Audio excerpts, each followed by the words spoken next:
Ribuan anak-anak kita, generasi penerus bangsa yang seharusnya sedang tertawa riang di sekolah, kini meringkuk kesakitan di rumah sakit.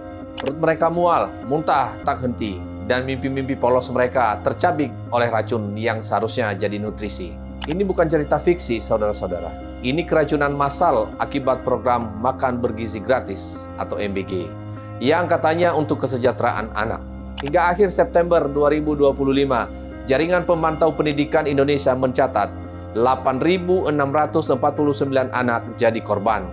Angka yang terus membengkak seperti luka terbuka yang tak kunjung sembuh. Dan yang paling menyedihkan, tak satu pun pelaku diseret ke pengadilan. Tak ada jerat hukum untuk para pengelola dapur yang lalai. Tak ada tuntutan untuk pejabat yang teledor. Di mana keadilan untuk darah muda kita? Saya di sini dengan hati hancur akan terus berteriak. Ini bukan kecelakaan semata. Ini pelanggaran berlapis terhadap hak konstitusi anak-anak kita. Undang-Undang Dasar 1945, Pasal 28H ayat 1, menjamin setiap orang termasuk hak-hak anak atas lingkungan sehat, pelayanan kesehatan, negara wajib lindungi, bukan malah meracuni. Pasal 34 ayat 3 Undang-Undang Dasar 1945 pun tegas. Negara bertanggung jawab atas fasilitas kesehatan yang layak. Program MBG yang dibiayai pajak rakyat justru jadi senjata mematikan. Ini pelanggaran hak asasi manusia yang dilakukan oleh negara terhadap warganya, khususnya anak-anak yang tak berdosa. Lalu undang-undang apa lagi yang bisa menjadi pedang keadilan? Undang-Undang Nomor 18 Tahun 2012 tentang pangan melarang segala bentuk pangan tidak aman dengan sanksi pidana berat bagi pelaku usaha yang sengaja atau lalai mendistribusikan makanan berbahaya. Bayangkan, para pengelola dapur MBG yang abai higienis, yang cuek pada standar keamanan, mereka bisa dijerat.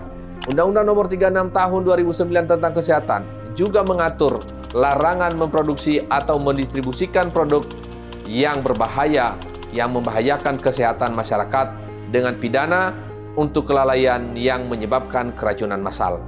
Dan jangan lupa kitab Undang-Undang Hukum Pidana kita, Pasal 359 KUHP, menghukum siapapun yang karena kelalaiannya menyebabkan kematian orang lain. Ancaman pidana bisa sampai 5 tahun.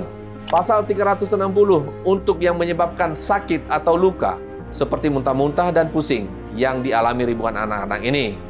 Bahkan jika ada indikasi kesengajaan, seperti penghematan biaya demi korupsi, Pasal 351 ayat 4 tentang penganiayaan bisa berlaku. Atau Undang-Undang Perlindungan Konsumen Nomor 8 Tahun 99 Pasal 62 yang mengancam penjara 5 tahun dan denda miliaran.